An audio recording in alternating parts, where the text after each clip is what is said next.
Hello friends, welcome to my channel. Today we are going to discuss how to calculate turnover in case of tax audit.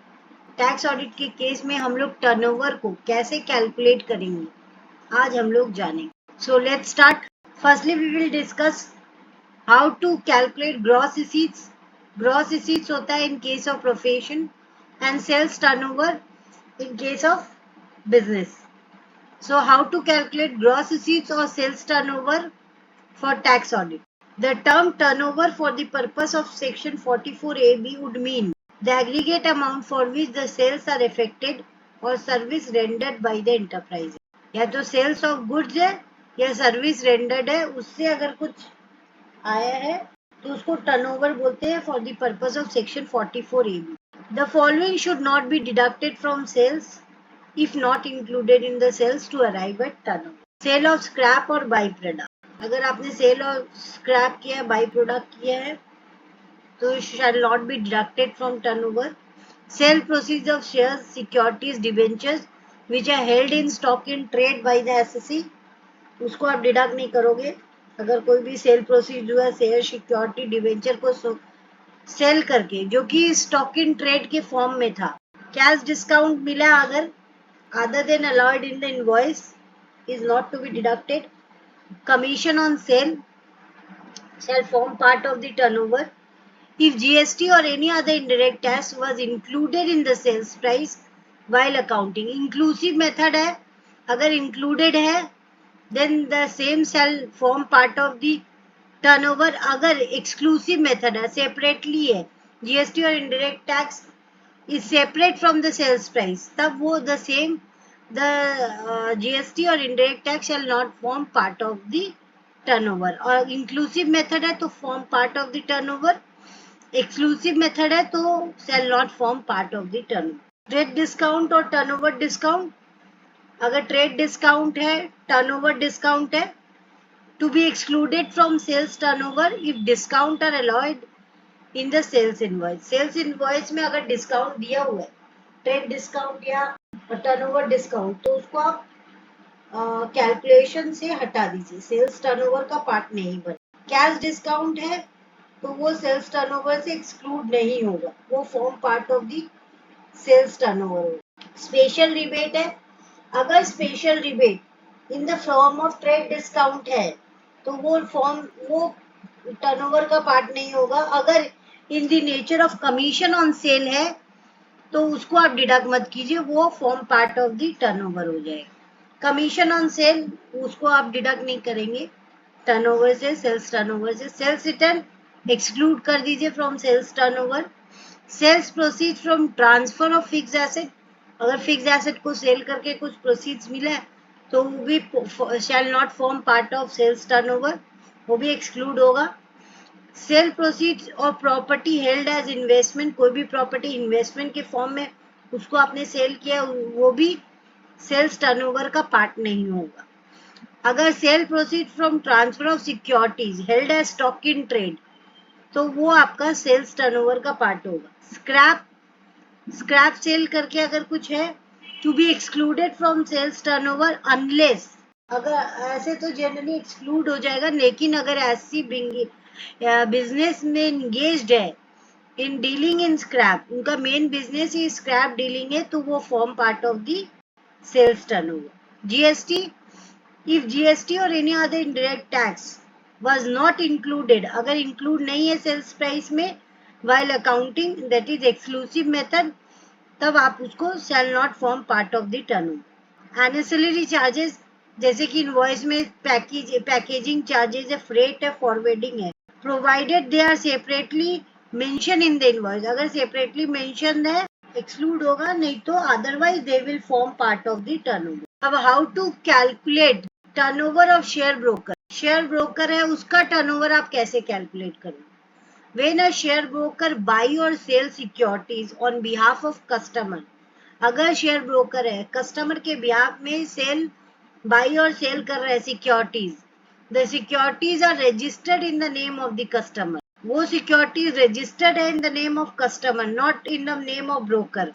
Broker के नाम पे नहीं है, customer के नाम पे है, और उसके नाम पे वो ब्रोकर बाई और सेल कर रहा है security. In this case the broker does not take the ownership of the security, क्योंकि broker on behalf of customer purchase sell कर रहा है तो वो उसका ओनर नहीं है। The broker does not take the ownership of the security but merely facilitate the transaction. वो सिर्फ ट्रांजेक्शन करता है, वो ओनर नहीं है उस सिक्योरिटीज का। Therefore for these client related activities उसको क्या मिलता है, अगर वो बाय और sale on behalf of customer, broker को मिलेगा एक commission, brokerage fee that are received in the broker's financial books should be considered when calculating the broker's turnover। तो जो वो ब्रोकरेज फीस मिलता है ना, वो ब्रोकरेज फीस ही उसका ब्रोकर का टर्नओवर है। On the other hand if the share broker conduct transaction, अगर शेयर ब्रोकर ट्रांजेक्शन करता है ऑन हिज पर्सनल अकाउंट में करता है, the total sale value of these transaction should be included in the turnover calculation। अगर खुद का कर रहा है, पर्सनल अकाउंट से कर रहा है शेयर परचेज, ब्रोकर कंडक्ट करता है ट्रांजेक्शन, तो total sale value of the purchase और सेल वो होगा टर्नओवर का कैलकुलेशन के। This include all securities bought and sold for the broker's personal benefit. अगर ब्रोकर अपने लिए अपना पर्सनल अकाउंट से कर रहा है तो वो sale value, total sale value ही टोटल टर्नओवर माना जाएगा। अगर वो कस्टमर के बिहाफ में परचेज सेल कर रहा है तो उसका जो ब्रोकरेज फीस है उसको ही ब्रोकर्स का टर्नओवर माना जाएगा। And the calculation method for the sub broker, अगर सब ब्रोकर है similar to that of the main broker, it involve counting only the brokerage fees earned. वो भी सब ब्रोकर है तो उसको भी ब्रोकरेज फीस ही मिलता है क्लाइंट से, तो वो ब्रोकरेज फीस ही उसका टर्नओवर माना जाएगा, excluding the value of the securities transacted. Now how to calculate turnover in case of derivative. अगर डेरिवेटिव कोई भी कर रहा है तो उसके लिए उसका टर्नओवर कैसे कैलकुलेट करें। Though the contract note are issued for full value of purchase and sale, contract note में पूरा value of purchase and sale होता है। The accounting entries are made only for the difference, differential amount का ही accounting entry होता है। In case of derivative transaction, derivative के case में difference between the purchase and sale is settled, जो भी सेटल्ड होता है वो जो डिफरेंशियल अमाउंट होता है कंसीडर किया जाता है while determining the turnover. Total of favourable, positive और नेगेटिव दोनों को इन case of squared of transaction. Premium received on sale of option, अगर प्रीमियम मिला है on sale of option, however premium received is included to determine the profit, then such profit shall not be included. Difference in case of reverse trade, in case of transaction, in case the transaction is not squared off at the year end, अगर transaction squared off नहीं हुआ at the year end, the turnover would be considered on the date of squaring off, that is in the year in which it is squared off. Case of delivery based settlement, अगर delivery based settlement है तो difference in case of trade price and settlement price would be the turnover. Now how to calculate turnover for multiple business। अगर कोई भी SSC है जिसका multiple business है, जो मल्टीपल बिजनेस ऑपरेट करता है, तो टर्नओवर और gross receipts should be calculated by aggregating the sales turnover और gross receipts from all individual business. जितना भी बिजनेस है सबको मिला के उसका एग्रीगेट सेल्स टर्नओवर और ग्रॉस रिसीट माना जाएगा। However, there is an exception for business that opt in presumptive taxation scheme। अगर कोई वो बिजनेस अगर वो ऑप्ट कर रहा है किसी बिजनेस में प्रिजम्पटिव टैक्सेशन स्कीम, तो वो उसके लिए एक्सेप्शन है, वो उसका टर्नओवर नहीं कैलकुलेट होगा। For these business their turnover should not be included in the total sales turnover और gross is used to determine the overall financial figure of the. तो इस बिजनेस के लिए उनका turnover shall not include in the total sales turnover और gross is used to determine the overall financial figure of the asset. These approach ensure that the calculation align with the tax regulation and provide an accurate reflection of the assets total business activity। कहने का मतलब यही है कि अगर ऐसी multiple business operate कर रहा है तो जितने भी बिजनेस है एग्रीगेट करके उसका सेल्स टर्नओवर निकाला जाएगा। लेकिन अगर वो प्रिजम्पटिव टैक्सेशन ऑप्ट करता है तो उस बिजनेस का, कोई भी बिजनेस में अगर प्रिजम्पटिव टैक्सेशन स्कीम ऑप्ट करता है तो तब उस केस में उसका sales turnover shall not form part of the overall financial figure of the asset. How to calculate the turnover in case of speculative transaction. Speculative transaction के case में क्या होता है, एग्रीगेट जितना भी पॉजिटिव गेन्स है और नेगेटिव लॉसेस है उसको एग्रीगेट, पॉजिटिव और नेगेटिव को एग्रीगेट कर लीजिए, जोड़ लीजिए. Difference should be considered to determine the turnover for the purpose of tax audit. So अगर उसका फॉर एग्जांपल उसका गेन हुआ है एसएससी का 100 lakhs का गेन है, यहाँ पे उसका सेल और परचेज का नहीं बोला गया, यहाँ उसको जितना भी प्रॉफिट हुआ है या लेस हुआ है उसका उसका आप एग्रीगेट कर लीजिए. लॉस भी हुआ है तो उसको जोड़ दीजिए. For example where there is a gain of ₹100 lakh, उसको कोई भी ट्रांजेक्शन में मतलब ड्यूरिंग द ईयर उसने स्पेकुलेटिव ट्रांजेक्शन किया, उसको 100 lakhs का गेन हुआ, 80 lakhs का लॉस हुआ, तो अब उसका नेट गेन हुआ है 20 lakhs का, तो क्या लेगा वो टर्नओवर, टर्नओवर उसका 180 lakhs हुआ, मतलब जितना गेन है और लॉस है दोनों को मिला के 180 lakhs का उसका टर्नओवर माना जाएगा. जितना प्रॉफिट हुआ जितना लॉस हुआ दोनों को पॉजिटिव ऐड कर दीजिए, वो उसका turnover. Though the contract note are issued for full value of purchase and sale. Contract note पूरा value of purchase and sale पर accounting entries are made only for the difference. How to check the threshold limit if the assessee is carrying on business and profession of the at the same time. अगर assessee business भी कर रहा है और professional भी है तब वो अपना threshold limit for tax audit कैसे निकालेगा. According to the ICI guideline note on tax audit, if the SSC operate both business and profession, a tax audit is necessary if the turnover or receipts from either activity exceed the prescribed limit. किसी भी activity या तो business से उसका prescribe limit से ज्यादा हो रहा है या प्रोफेशनल से उसका प्रेस्क्राइब लिमिट से ज्यादा हो रहा है तो उसको ऑडिट कराना मैंडेटरी हो जाएगा. Importantly the gross receipts from business should not be combined with those from the profession when SC if their limit are surpassed. मतलब बिजनेस का और प्रोफेशन का दोनों का जो रिसीट्स है उसको ऐड नहीं किया जा सकता. Suppose the SC has a receipt from profession 80 lakhs और बिजनेस टर्नओवर है उसका 74 lakhs, तो वो उसको ऑडिट कराना पड़ेगा बिकॉज उसका थ्रेशोल्ड लिमिट क्रॉस हो रहा है, प्रोफेशनल से 50 लाख से ज्यादा हो रहा है तो उसको ऑडिट कराना पड़ेगा since the professional receive exceed the 50 lakh threshold. अगर प्रोफेशनल रिसीप्ट है उसका 42 lakhs और बिजनेस टर्नओवर है उसका 86 lakhs, मतलब दोनों ही लिमिट से कम है तो उसको आप ऐड नहीं कर सकते, उसको कोई ऑडिट नहीं कराना है. No auditing is required as the professional business receipt do not cross the threshold limit. अलग अलग आप दोनों का थ्रेशोल्ड देखेंगे. Now how to calculate gross receipts. Gross receipts किसके केस में होता है, in case if the assessee is carrying on profession. अब उसका ग्रॉस रिसीट्स आप कैसे कैलकुलेट करोगे. Gross receipts include all receipts whether in cash और in kind arising from carrying on it or carrying on of the business which is normally be assessed as business income under the act. Apart from sales turnover, the following stated hereafter are to be included or excluded to arrive at a gross receipts. तो gross receipts में आप क्या क्या add करोगे.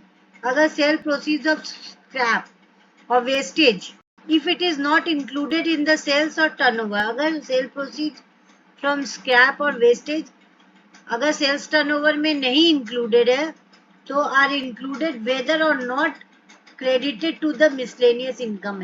Out of pocket expenses, अगर out of pocket expenses है तो separately आप रिसीव कर रहे हैं तब तो ऐड नहीं होगा, लेकिन आप कंसोलिडेटेड फीस के साथ अगर आप रिसीव कर रहे हो थ्रू कंसोलिडेटेड फीस तब वो ग्रॉस रिसीट्स का पार्ट बन जाए.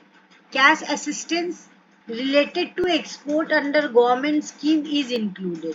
अगर कोई भी कैश असिस्टेंस आपको मिल रहा है under related to export under government scheme वो भी इंक्लूड होगा, shall form part of the gross receipt. Financial income such as interest from money lending, commission, brokerage fees, service charges and other incidental charges in the chit fund business are also included. Reimbursements of expense. अगर कोई आपको reimburse कर रहा है, आपने खर्चा कर दिया, रिम्बर्स हो रहा, like packing, forwarding, freight, insurance, travels are included unless accounted for separately. In such case, only the net surplus is considered. Reimbursement of expenses तभी include होगा अगर वो included है इनवॉइस में. अगर वो अकाउंट हो रहा है उसका सेपरेटली, तब वो form shall not form part of the gross receipts. Higher charges like cold storage are included. Higher charges वो जो facilitate करता है cold storage shall be included. Now financial income generated to compensate and reward the lessor for investment and services. अगर कोई भी financial income हुआ है to compensate and reward the lessor for investments and services is included. Duty drawback payable under specified export scheme are included. Liquidated damages received are included. अगर कोई भी damage during liquidation process में अगर damage हुआ है, उससे कुछ मिला है, damage received are included. Insurance claim unlike link, अगर वो इंश्योरेंस क्लेम फिक्स एसेट से रिलेटेड है तो इंक्लूड नहीं होगा, अदरवाइज वो इंक्लूड हो जाएगा. लीज रेंटल, अगर वो ऑपरेटिंग लीज का रेंट है तब वो इंक्लूड हो जाएगा. Hire purchase receipts included. Higher charges and installments are also included. Advance अगर receive किया है, receive and forfeited, वो आपने receive भी किया, forfeit भी कर लिया from customer, तब वो include होगा. Value of benefits and perquisites, अगर कोई भी value of benefits या perks mill, convertible into money or not, arising from business activities or professional. अब क्या excluded है gross receipts से? आउट ऑफ पॉकेट एक्सपेंसेस, अगर वो आप सेपरेटली रिकवर करते हो क्लाइंट से तो वो पार्ट नहीं है ग्रॉस रिसीट्स का. एडवांसेस फॉर सर्विसेज, जो भी सर्विस का एडवांस लिया हुआ पर वो सर्विस अभी तक दिया नहीं है, not yet rendered, are excluded until, जब तक सर्विस रेंडर प्रोवाइड नहीं कर दे तब तक वो shall not form part of gross receipt. Sale proceeds from disposal, अगर फिक्स एसेट या एसेट हेल्ड एज इन्वेस्टमेंट्स का procedure shall not form part. Rental income is excluded unless it is accessible as business income. Dividend income from shares are excluded except for assessee dealing in shares. अगर वो share में deal कर रहा, main business share का है, तब dividend shall form part of gross receipts, otherwise it will be excluded. Interest income is excluded unless it is accessible as business. Custom duty reimbursement, other charges collected by clearing agent are excluded. Payment to travel agent, अगर travel agent को कुछ payment कर रहे हैं, unless part of a consolidated charges for package tour are excluded. Advertising charges recovered by advertising, अगर कोई भी advertising agent recover करता है तो are excluded unless they recover the cost from booking advertising space in bulk. Partner share of profit, अगर partner share of profit, partner को अपना share of profit मिल रहा है from a firm, is excluded from the individual gross receipts. Individual gross receipt से वो exclude हो जाए, तो partner shall not form part of gross receipts. Reversal of payable, अगर रिवर्स हो रहा है, क्रेडिटर का कोई पेमेंट है उसको रिवर्सल हो रहा है, creditor or provisions for expenses or taxes no longer need are excluded. How to check the threshold limit if the SC is carrying on delivery based transaction? अगर SC delivery based transaction करता है तो उसका तब threshold limit कैसे calculate करेंगे? Delivery based transaction where the transaction for purchase or sale of shares is delivery based, whether intended or by default. The total value of the share is to be considered as turnover where the shares are held as stock in trade, not investment. अगर shares stock in trade का share है और उसका काम delivery based transaction है। Of the shares is delivery based whether intended or by default. जो total value of sale है उसको कंसिडर करेंगे for calculation of. Can internal auditor be appointed as a tax auditor? No. Internal auditor of the SSC, whether working with the organization or independently practicing chartered accountant or a firm of a chartered accountant cannot be appointed as a tax auditor. तो internal auditor कभी tax auditor नहीं बन सकता। उसी company का वो internal audit कर रहा है, उसी कंपनी का वो tax audit नहीं कर सकता। Does an assessing officer have the authority to summon a tax auditor and levy a penalty under section 271G जे कि एओ के पास पावर है कि वो टैक्स ऑडिटर को बुलाए, उस पे पेनल्टी भी लगा सकता है वो। तो an assessing officer or any other authorised authority can issue a notice under section 131 of the income tax act to the tax auditor. These allow them to summon the auditor to provide evidences or produce documents related to audit. Additionally, if an accountant provides incorrect information in Form 3CA, 3CB, 3CD, they may be subject to penalties by the AO. तो उसको भी penalty लग जाएगा। किसको? Auditor को। बुला सकता है, एओ के पास पावर है कि वो ऑडिटर को बुला सकता है, उससे एविडेंस मांग सकता है कि आपने जो ऑडिट किया उसके डॉक्यूमेंट दिखाइए, और अगर इनकरेक्ट इंफॉर्मेशन लगा उसको तो वो पेनल्टी लगा सकता है किस पे? ऑडिटर के। Thanking you for watching my video. If you like please share subscribe my channel.